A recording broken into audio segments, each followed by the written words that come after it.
All right, so successful groups need effective leadership. If you're chosen to be the group's leader, you need to consider your role in the success of your group. Task leadership behaviors include establishing an agenda, giving and soliciting information and opinions, evaluating the progress of your group, keeping your group on track, and helping the group make decisions. It's your job to make sure everybody's involved. It's your job to make sure that everybody has a voice. It's your job to make sure that the group is pulling together towards the specific purpose or goal that you're trying to achieve. Maintenance leadership behaviors are a little different than task behaviors. They focus on the dynamic of the group. Maintenance behaviors are expressing agreement and support. You want every member of the group to feel like they can give their opinion and that their opinion is valued. Reinforcing that value for every member, making sure every member knows that they matter and they're an important part of the group. Reducing and relieving group tension. In every group, there's going to be moments of tension where we have a conflict of ideas, we have a conflict of approaches, and people get emotionally invested. Your job as a leader is to step in and help relieve that tension, find the middle ground. There's choice A and there's choice B, but there's always a C. There's always a place where we can come together and agree. Your job as the leader is to find that middle ground.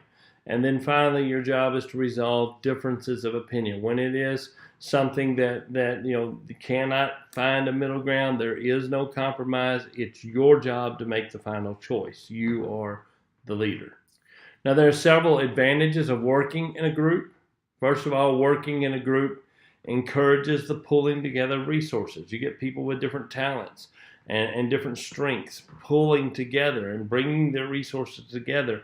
And together we are better than we are individually.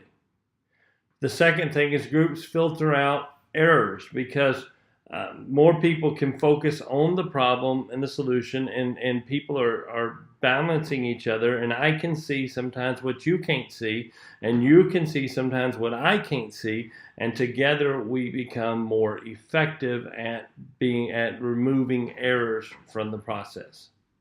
Third, groups evaluate different information and contrasting viewpoints, and they bring those things together, and that influences the decision-making process of the whole group. It makes the group more effective. I have a different point of view than you have. I have a different history than you have.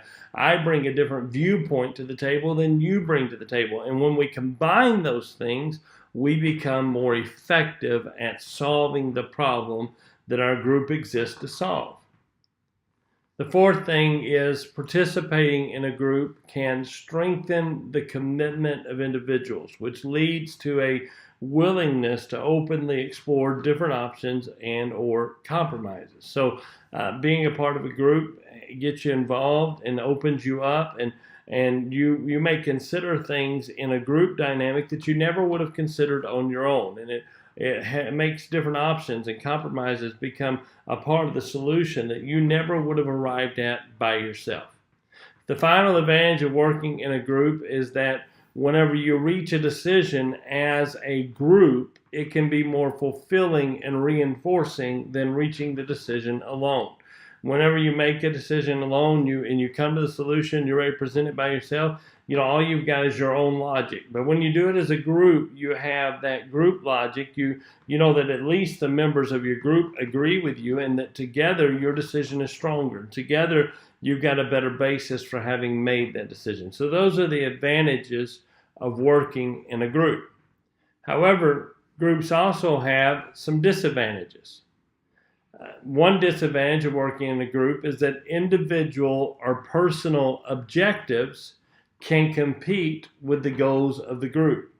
And if somebody's not happy with the direction the group is going and they wish it had gone in a different direction, they may undermine the ability of the group to accomplish the task by sabotaging the group's goals to satisfy their own personal needs. And so you want to be careful about that. Make sure you get all the goals of the group harnessed together. Everybody's on the same page and everybody's pulling for the same thing. You don't want to be working against one another.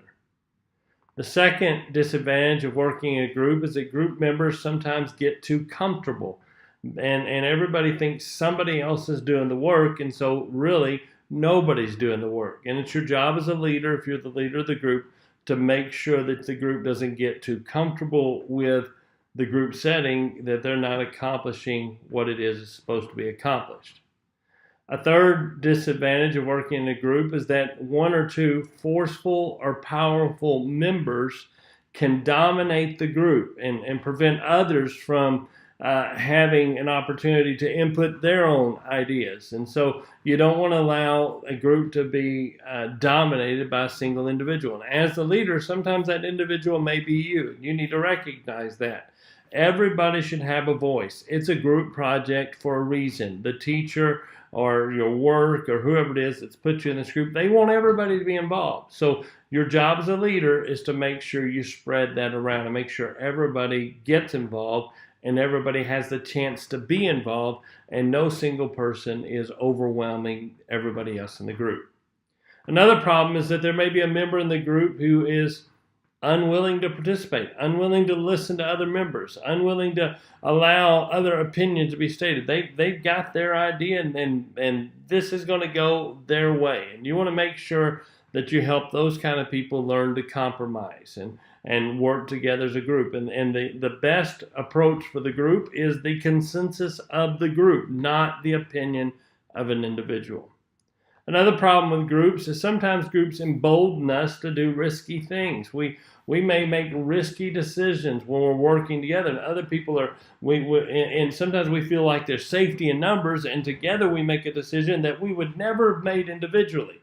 And it causes us to put ourselves in a dangerous or risky place. You see that group dynamic at work sometimes. We get a group of young people who are egging each other on until they get into trouble together. So that's one dynamic of a group that can be disadvantageous, and it can undermine your ability to accomplish the project. And finally, the last disadvantage of working in a group is that the decision process often takes longer in a group than it does when you're working individually. We look at groups and we go, man, we got 5 or 6 people involved. This is going to be easy. I'm not going to have to work as hard.